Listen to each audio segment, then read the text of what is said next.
drums. I see you got Ludwig. Yeah, so I'm Jim, I play the drums for the Stranglers. This is my lovely new drum kit.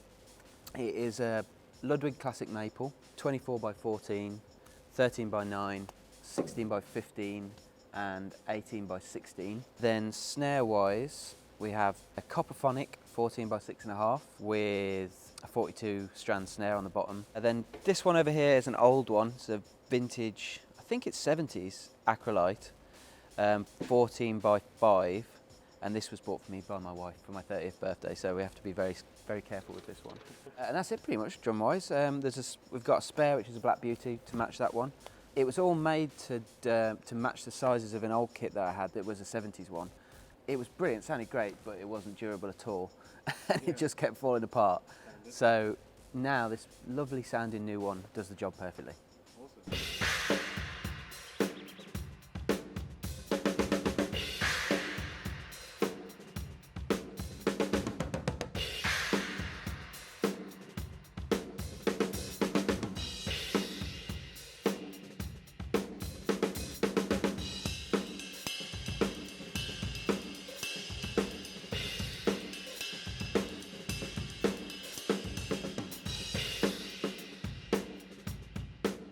So cymbals, I've just switched actually to Dream, which is a new brand to me, but they're brilliant. I've only been using them on this tour.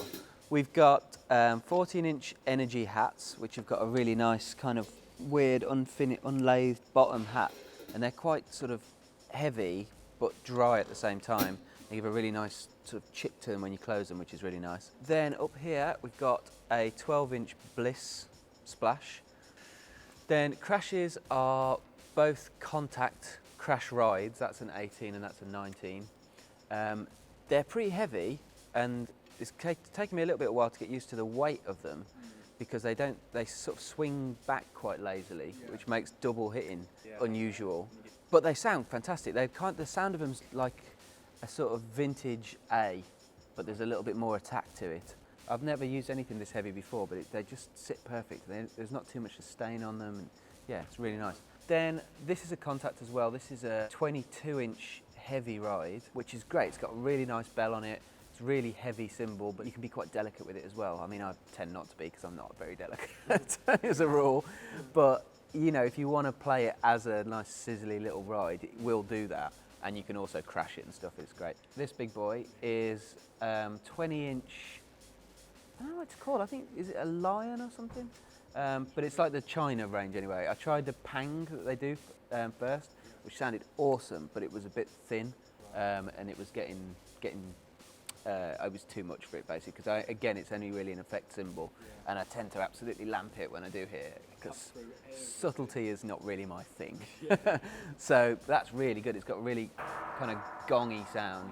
And it's super thick, really, you know, heavy. You're not going to break it or anything like that. It just feels bang, you know, feels really nice. Heads-wise, everything's Remo, always Remo. They're the best by miles, in my opinion. We've got on the second snare, which is kind of like a poppier, fruitier sounding snare drum. We've got a black suede Emperor on the top and Ambassador hazy bottom.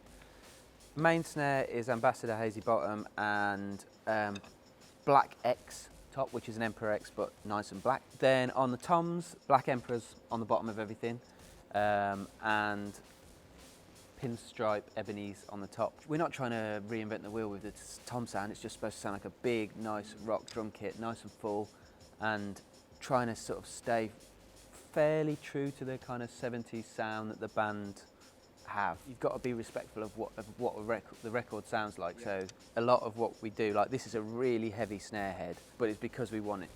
We don't want too much attack on it. We want it to sound fat and deep and 70s basically. Yeah, like a sort of really gated 70s thing, which is why I've got this snare weight. These are absolutely amazing. Like the difference is just a magnetic thing, and you can take these inserts in and out of them, and it just sits on the drum. And it's just a gate basically. When you hit the drum, they flap up like an old cigarette packet, you know, when you saw Ringo like gaffering it on. And then they do these little lightweight ones as well, which I've got on here. And it's just like, it's so much better. Like I'm not knocking any of the other damping products. I've got them, like, I'm using drum tacks on the toms, which are fantastic, and moon gel's great. But that's just so much, it's like neater, cleaner. I've only started using it on this tour and I won't play without it again. Sticks are Vic Firth, have been for my entire career. Wood tip 3As, they're nice and heavy. They've got a really short taper, so there's a lot of weight towards the end of the stick. Big, beefy ball end, and they're just really, you can give them so much grief and they're really durable. You just can't break these. They're just pretty indestructible really. You can wear them out, but they're not going to snap, which is great. Hardware wise, it's pretty simple really. DW, always. Wouldn't use anything else. They're just the best by an absolute country mile. So these are all DW 9000. The only thing I don't like with DW is the snare drum stands. I find them a little bit fiddly. So they're all Mapex. We've got a 9000 hi-hat, but then a 5000 kick, because I just think they're a little bit, the 9000s are a little bit too smooth. There's something about the way it feels going over the cam on the 5000 that just feels a little bit more, I don't know, meaty. And then there's a little sort of stealth rack Gibraltar thing over here, which has got various pads and a lot of the microphones. We don't like using mic stands really, so it's all on LP claws coming off the rack, which is nice. And then there's the sort of obligatory and very important drinks holder.